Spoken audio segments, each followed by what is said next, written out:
준비됐나요? 네. 자, 이 단어 원자 모형과 원자 모형의 변천사에 대해서 얘기를 하겠습니다.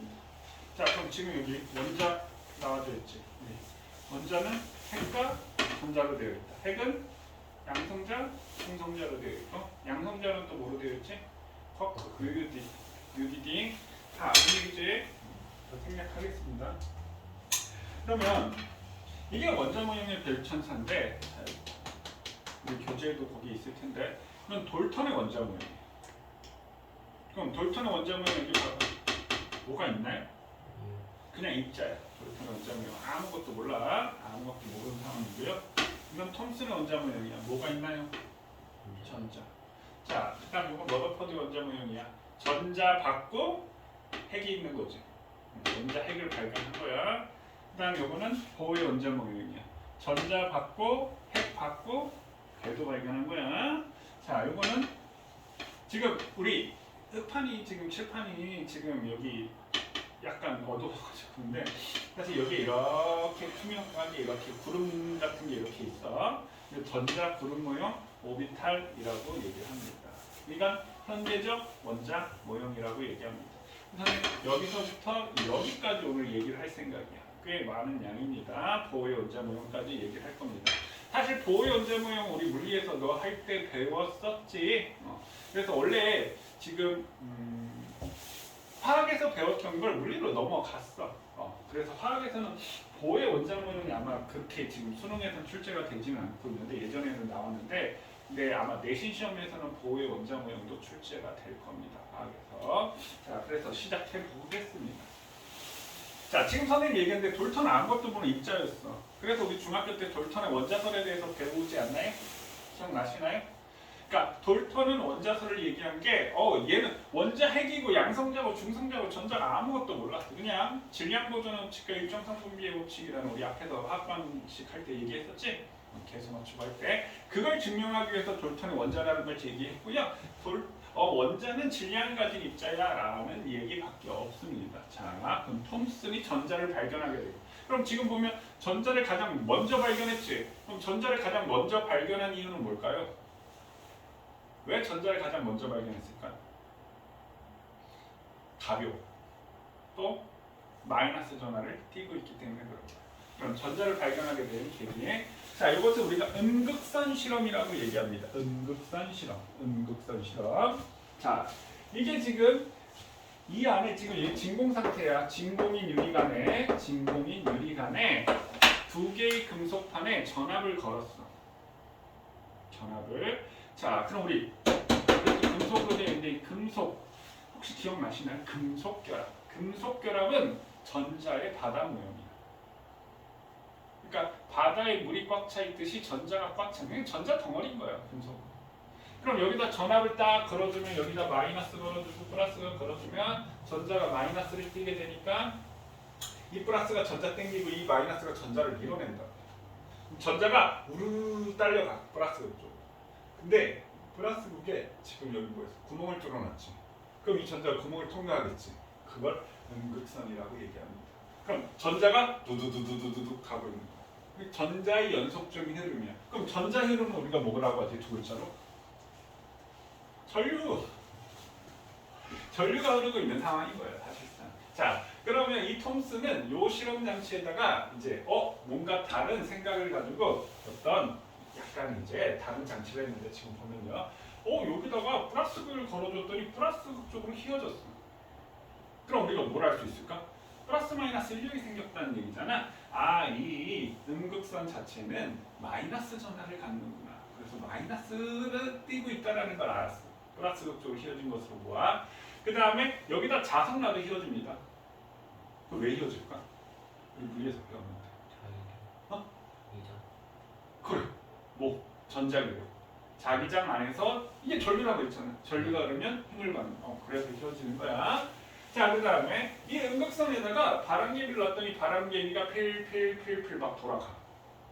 그럼 우리 막 내가 걸어가는데 바람 많이 불면 어떻게 해? 몸 뒤로 밀리지. 그럼 그 입자가 공기 입자가 나한테 충돌했기 때문에 그런 거라고요. 그럼 공기 입자가 뭘 갖고 있어? 충돌했을 때 나한테 에너지를 줬으니까 질량을 가지고 있다는 얘기지. 그럼 바람개비가 돌아가는 것을 뭐야? 질량을 가지고 있다. 그러니까 실제로 우리 전자의 질량 보면 양성자하고 전자를 비교해 보면 양성자, 중성자가 전자 약 2000배지. 1837, 1839인데 약 2000배 무겁단 말이에요. 그러니까 전자 우리 질량수 할 때 전자 질량 표시하니? 안 표시하지. 질량수는 우리 질량수 어디다 써? 원자 왼쪽 위에 쓰는 거 알고 있지? 거기다 쓰는데 질량수는 표현하지 않는다고. 왜 표현하지 않아? 전자는 너무 가벼우니 거기 몸무게 잴 때 아우 티끌 생각하진 않잖아. 그 정도로 질량이 작아. 근데 질량을 갖고 있긴 해. 그래서 마이너스 전하를 갖는다, 질량을 가진다. 자, 그 다음에 자 여기다 물체를 놨더니 그림자가 생겼대. 그 이 음극선이 뭐한다? 직진성을 갖더라. 자, 그래서 톰슨이 이 실험 마이너스 전하를 가지고 질량을 가지고 직진하는 이 음극선을 가지고 뭘 발견했다? 전자를 발견했다. 그래서 이 전자 발견한 이 모형을 푸딩 모형이라고 얘기를 합니다. 푸딩이 뭐야? 젤리 같은데 과일 알갱이 박혀 있는 게 푸딩이잖아. 그러니까 그 과일 알갱이 있자 전자가 박혀 있는 모양이야라고 생각을 했던 거야. 그럼 만약에 이걸 우리가 한국 사람이 발견했다고 콩떡, 콩알갱이가 박혀져 있는 상황이라고 생각하시면 돼. 그 콩알갱이가 마이너스 전자야. 그럼 전자가 하나, 둘, 셋, 넷, 다섯, 여섯 개 있으면 원자는 전기를 띄어 안 띄어? 안 띄지. 그러니까 이 원자 몸통 자체는 플러스를 띄고 있는 거야. 그러니까 플러스를 띄고 있는 입자가 있는 것이 아니라 몸통이 플러스고 전자가 마이너스 6개니까 총 전하량의 합은 얼마가 돼야 돼? 원자 자체가 0. 그러한 상황을 만들어서 톰슨의 푸딩 모형. 그럼 요걸 갖다가 정리하면 톰슨은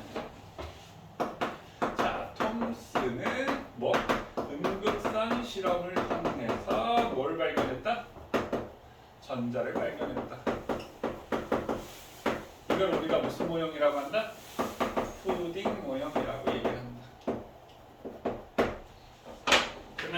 자, 그 다음에 이제 러더퍼드 알파 입자 산란 실험 얘기를 하겠습니다. 자, 이게 우리 알파 입자, 러더퍼드의 알파 입자 산란 실험. 그럼 여기다가 먼저 정리를 한번 해볼까? 자, 톰슨 다음에 러더퍼드. 자, 러더퍼드는 무슨 실험? 알파 입자 산란 실험이라고 얘기해요. 알파 입자 산란 실험. 그럼 알파 입자는 뭐냐면요. 헬륨 원자 핵을 알파 입자라고 합니다. 헬륨 원자 핵이니까 핵은 뭐? 전자가 없는 상태지. 그럼 헬륨 2, 4에 2 플러스 전자 2개가 없는 상태. 그럼 저기에 이렇게 있는 원자번호 입으니까 양성자 몇 개? 2개, 중성자 2개 있는 덩어리를 알파 입자라고 얘기를 한다고. 그럼 여기에 방사성 물질이라고 되어 있는데 방사성 핵 붕괴할 때 알파선이 나옵니다. 알파 입자. 자, 러더퍼드가 알파 입자 산란 실험을 통해서 뭘 발견했다? 플러스를 띄고 있는 원자 핵을 발견했다라고 얘기합니다. 원자 핵 발견. 자, 이것을 우리가 뭐라고 하냐면 행성 모형이라고 얘기합니다. 행성 모형. 그래서 아까 이게 행성 모형이야. 러더퍼드 알파 입자. 됐어요? 네. 자, 그럼 이걸 어떻게 발견했는지 보고 저거 갖고 얘기를 하자면요. 자, 여기에 이제 얇은 금박이라는 게 뭐냐면 금 있지? 우리 검정이 겉에 보면 은박지라고 얘기를 하잖아. 그렇게 얇게 금을 얇게 만들어 놓은 곳에다가 알파 입자를 쌌어. 그러면 이 전까지 지금 우리가 발견된 게 뭐야? 전자만 발견된 거잖아. 근데 전자는 엄청 가벼운 애잖아. 근데 여기 있는 양성자 2개, 중성자 2개는 전자를 이 합친 덩어리가 전자에 비해서 질량이 몇 배야? 8000배가 되는 거지. 그럼 마치 뭐냐면 내가 공기 중으로 뛰어가는 상황이야. 이 공기 입자가 전자라고 한다면 내가 알파 입자 거의 뛰어가는 상황. 그럼 어떻게 돼? 그냥 다 뚫고 지나가 버리겠지. 그러면 우리가 톰슨의 원자 모형이 맞다면 어떻게 되겠어? 그냥 다 뚫고 지나갈 거야. 이렇게 예상됐다. 톰슨이 맞다면 이렇게 될 거야. 이해되셨나요? 근데 여기 얇은 금박에다 쌌더니 자, 이걸 알아야 돼. 이렇게 대부분은 통과했어. 뭐라고요? 대부분은 통과했어. 뭐라고? 대부분 통과. 대부분 통과했다는 게 무슨 말이야? 원자는 대부분 빈 공간이야. 근데 극히 일부 지역에서 통 막고 튕겨도 나오는 거야. 무슨 얘기냐면, 자, 만약에 선생님 여기 분필 조각이 있는데 내가 공기 중으로 뛰어가는데 갑자기 어느 쪽으로 뛰어가다가 툭 맞고 튕겨져 나왔어. 그럼 팍! 뭐가 있어야 돼? 질량이 큰 뭔가 질량이 큰 게 있어야지 내가 맞고 튀어져 나올 거 아니야. 이해되시나요? 그래서 오 대부분 통과하지만 극히 일부 지역에서 질량이 큰 부분이 있더라라는 얘기. 그러면 지금 얘를 이렇게 둥글게 해놨잖아 이렇게. 그러면 여기서 맞고 튕겨져 나온 애가 있는 거야. 그럼 얘를 갖다 이렇게 펼쳤어. 그러면 여기 중앙 부분은 다다다다다다다 통과해가지고 이 알파 입자가 여기 찍혔겠지. 그럼 여기 감싸고 있는 부분 여기는 듬성듬성 여기에 찍혀있는 거야. 그럼 여기 중앙에만 이렇게 잔뜩 찍혀있는 이유는 뭐 때문에 그래? 대부분 통과해서 대부분 빈 공간이야 이 얘기고요. 질량이 아주 큰 부분이 있다라는 얘기고요. 그 다음에 대부분 통과하는데 얘가 약간 휘어져. 직진하는 게. 그럼 왜 휘어질까? 이 알파 입자 자체가 뭘 띄고 있어?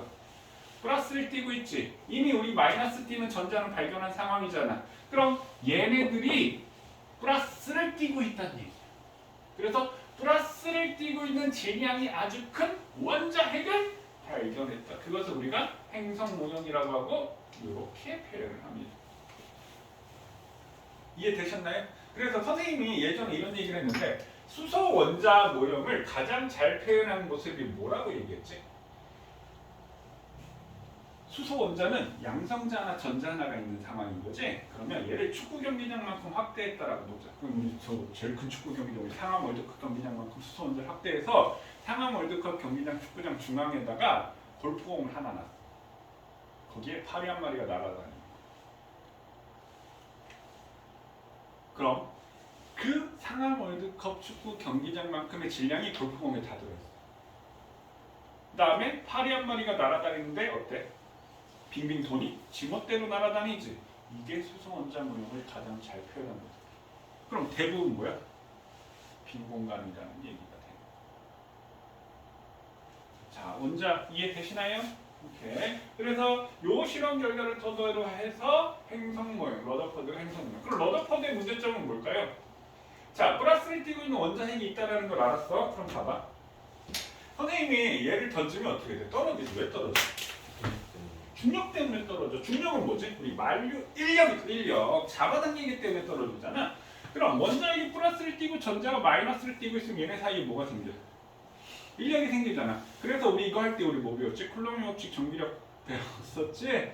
F는 K, I 제곱의 Q는 Q2 해가지고 이거 배웠었지? 그럼 분명히 인력이 생겨가지고 얘가 어떻게 돼? 가다가 이 원자핵에 붙어버려야 될 거 아니야. 근데 전자가 계속 돌고 있는 걸 설명할 수가 없다라고 하는 것이 러더퍼드 알파 입자 모형의 문제점이 된다 이 말이에요. 이해되셨나요? 자, 그 다음에 요 한 가지 더 얘기할게요. 자, 그럼 러더퍼드의 행성 모형 다음에 그 다음에 이제 보호의 원자 모형이 나오는데, 자, 보호의 원자 모형 저기 나오기 전에 이게 나오는 거예요. 이게 뭐냐면, 자, 얘는 원자 모형은 아니야. 볼트슈타인이 무슨 실험을 하냐면 양극선 실험을 합니다. 양극선 실험. 아까 음극선이 뭐라고 했어? 전자 연속적인 흐름이라고 했지. 양극선은 뭐야? 플러스 입자지. 그 무슨 얘기냐면 톰슨의 실험하고 비슷해요. 톰슨에서는 아까 무슨 상태라고 했어? 진공 상태라고 얘기했지. 근데 얘는 진공 상태는 아니야. 여기에 지금 뭘 집어넣지? 뭘 집어넣나요? 수소를 집어넣어. 그럼 수소는 수소 교체를 집어넣으면 수소는 양성자 하나에 전자 하나 있는 상황이지. 그럼 여기에 마찬가지 여기 금속판에 마이너스 극 걸어주고 플러스 극을 걸어줬어. 그러면 이 마이너스 극에 있는 전자가 훅 하고 플러스 극으로 이동하겠지. 근데 여기 수소의 중앙에 양성자가 있고 여기 전자가 있을 거 아니야? 이 전자가 우르르 이동하면서 이 수소에 있는 전자를 퉁치고 같이 이동을 하겠지. 서서 보내면서. 이해됐나요? 그럼 전자가 이리로 이동해 플러스 극으로. 이건 여기까지 음극선 실험이잖아. 근데 여기 양성자가 있지. 더 세게 전압을 걸어준 거야. 이 양성자는 전자에 비해서 질량이 몇 배? 2000배잖아. 그럼 더 높은 전압을 걸어주면 이 양성자가 어느 극으로 이동해? 마이너스 극으로 이동을 하게 되는 거야. 근데 여기다 구멍을 뻥뻥 뚫어놨어. 그럼 양성자가 이렇게 숭숭숭숭 가겠지? 이게 양극선이야. 그럼 뭘 발견했다고? 양극선 실험을 통해서 양성자를 발견한 거야. 이해되셨나요? 근데 볼트슈타인 자체는 원자 모형은 아니니까 여기에 그냥 요 중간 과정에서 요것만 실험했어 라고 얘기를 하는 거야. 원자 모형은 톰슨, 그러니까 돌턴, 톰슨, 러더퍼드, 보어 원자 모형은. 근데 이 중간 과정에서 볼트슈타인이 양극선 실험을 했다. 자, 원자 위에 양성자, 중성자 이거 표현하는 거 이거 알고 있지?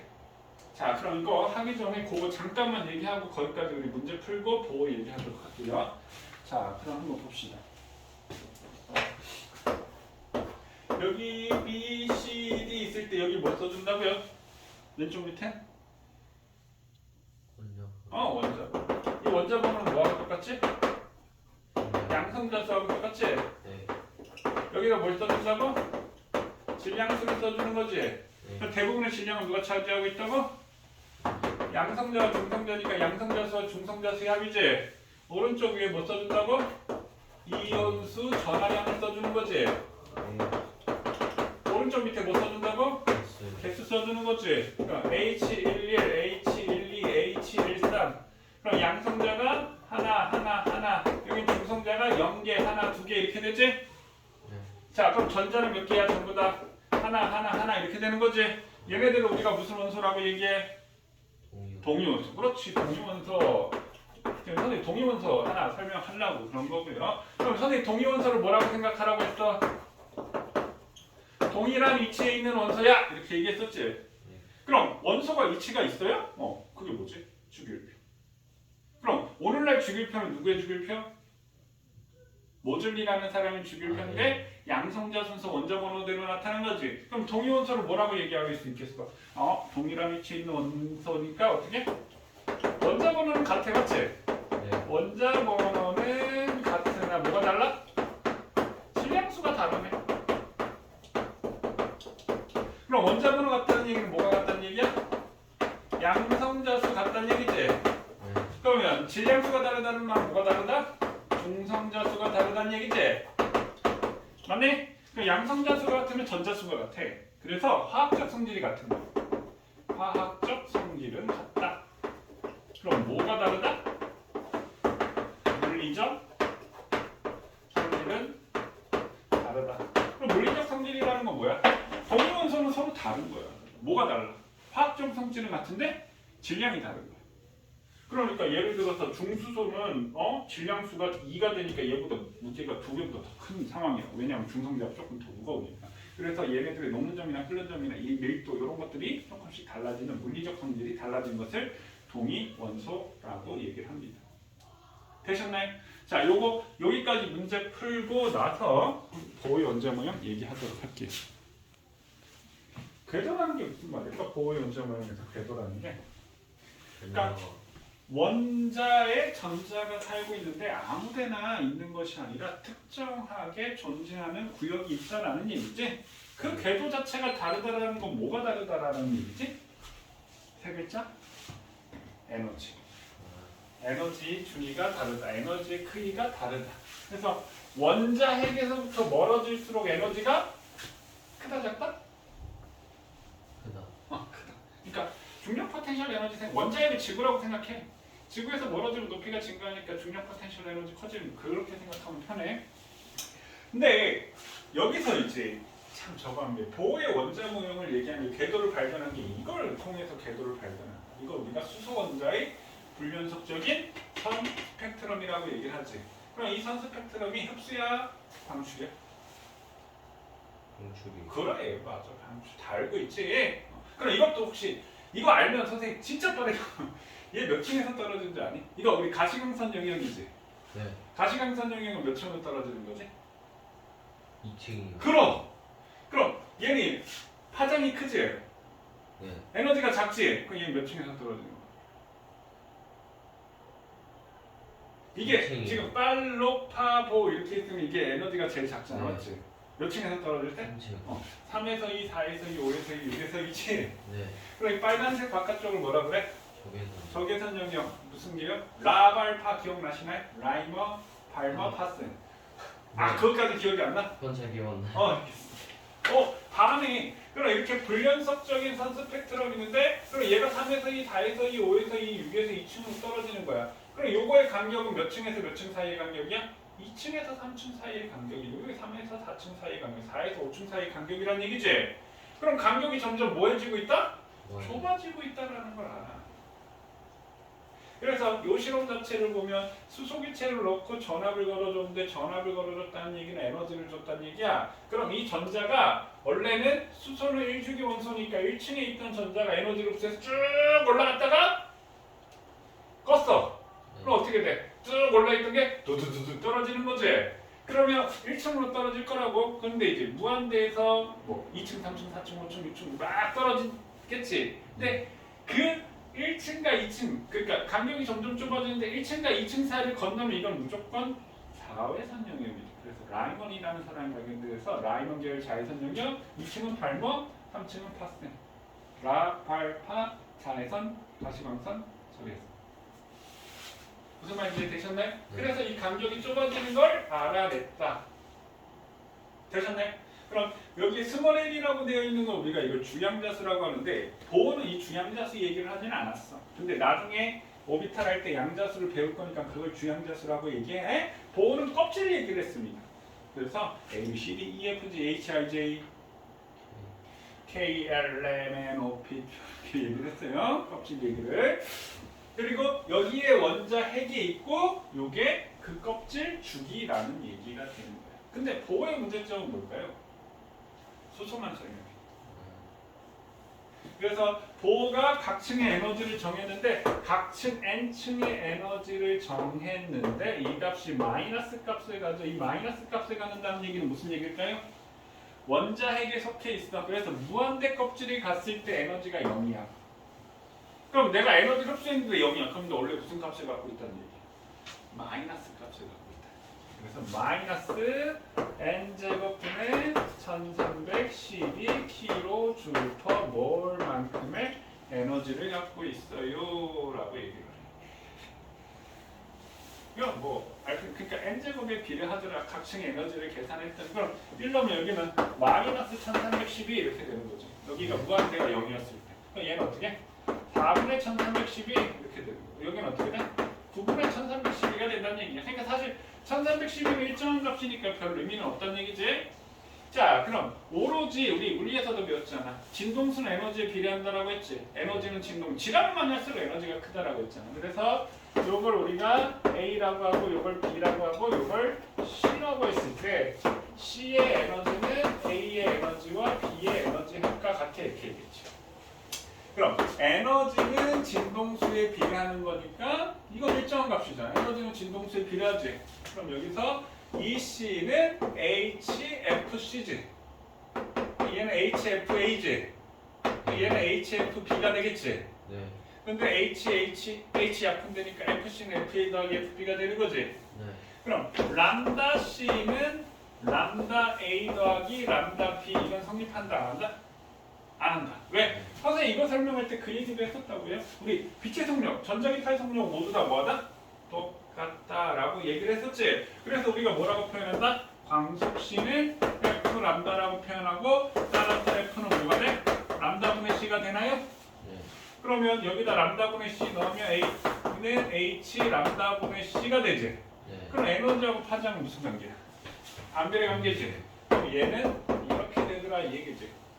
됐나요? 그럼 여기서 선생님은 에너지는 n제곱분의 1310이라고 했는데 그러면 A의 에너지와 B의 에너지와 C의 에너지의 B를 구하세요 라고 하면 어떻게 돼? A는 2층과 1층이지. 네. 그러면 1311을 K라고 치환하면 얼마가 되겠어? A는 4분의 3K가 되는 거지. 네. 이해됐나요? 그럼 B는 에너지가 얼마야? 4분의 1K. 4분의 1K야 이게? B는 3층과 2층 사이를 차잖아. 그럼 얘는 9분의 K이고 이건 4분의 K지. 아, 예. 그럼 통분해주면 36분의 5K가 돼. 아, 예. 맞지? 36분의 5K. 그럼 C는 두 개 합이지. 네. 그럼 얘는 36분의 27이지. 36분, 아, 예. 36분의 27이지. 얘는. 네네. 그러면 36분의 27. C는 얼마가 돼? 36분의 32K가 되나요? 27대 5대 32가 돼. A와 B와 C의 에너지. 그래, 너 이런 거 엄청 빨리 한다고. 너 엄청 너 진짜 진짜 일주일에 과학 공부 1시간씩만 하면 너 엄청 잘할걸? 그치만 이게 됐나요? 끝났어. 그럼 보혜 원자모형 보혜 원자모형 끝났다고. 뭐 할 것도 없어. 그래서 우리 지금 덤슨 러더퍼드 보호 현대 원자모형 오비탈 지금 할까? 네. 다음 시간에 하자. 자, 보혜 원자모형 문제 풀겠습니다.